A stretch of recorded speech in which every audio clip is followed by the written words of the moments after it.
A reading from the Gospel of Matthew, chapter 7, beginning at verse 21. Not everyone who says to me, Lord, Lord, will enter the kingdom of heaven, but only the one who does the will of my Father in heaven. On that day, many will say to me, Lord, Lord, did we not prophesy in your name, and cast out demons in your name, and do many deeds of power in your name? Then I will declare to them, I never knew you. Go away from me, you evildoers. Everyone then who hears these words of mine and acts on them will be like a wise man who built his house on rock. The rain fell, the floods came, and the winds blew and beat on that house. But it did not fall, because it had been founded on rock. And everyone who hears these words of mine and does not act on them will be like a foolish man who built his house on sand.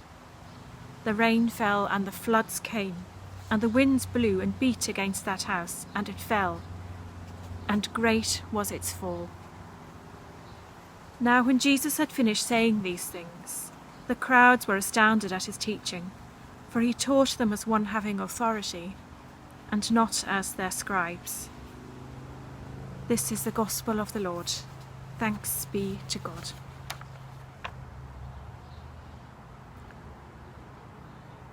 This gospel passage brings back memories of embarrassedly leading children in a well-known worship song about the wise man who built his house on a rock and the foolish man who built it on sand.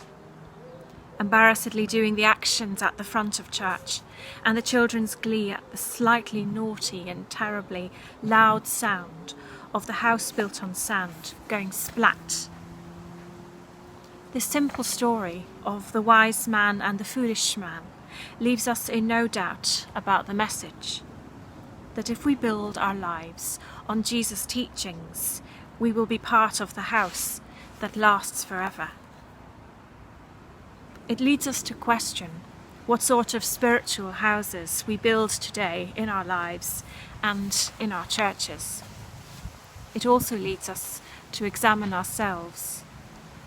Are we doing Jesus' words, or only reading them, hearing them, and thinking how fine they are? Now, I'm the sort of person who's at risk of being just like that. But a balanced Christian life requires action as well as thought. And there's a danger in that too. In the doing, I mean. As churches and communities, we can get carried away with the busyness and doing.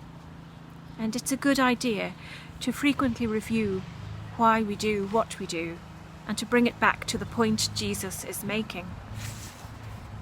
It's a good discipline to ask ourselves, as we are doing, is this activity based on God's presence, God's call, God's authority in my life?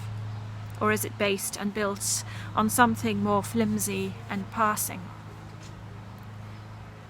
The call to pause and pray before we do ensures a connection to the bigger picture of who we are called to be, a people saved by the power of the cross, which then guides us in what we do in the world, but not of it. And I found that 5-finger prayer attributed to Pope Francis is a gentle and effective way of pausing and praying each day. With our hand in front of us, we can see that the thumb is the closest finger to us, so we can pray for those who are closest to us. The next finger is the index finger. We can pray for those who teach us, instruct us, and heal us. We can pray for our schools and for the NHS. The finger on from that is the tallest. It reminds us of our leaders and those who have authority. They need God's guidance now and always. We can pray for our government and for COVID-19 recovery. And we can pray for other nations struggling with the pandemic. The 4th finger is the ring finger. It is our weakest finger. It reminds us to pray for the weakest and for the sick. For as Jesus said, they're always with us. Our smallest finger reminds us to pray for ourselves, For when we have prayed for others, we will be able to see our own needs in the proper perspective. And so, God be in my head and in my understanding. God be in mine eyes and in my looking. God be in my mouth and in my speaking. God be in my heart and in my thinking. God be at mine end and at my departing. Amen.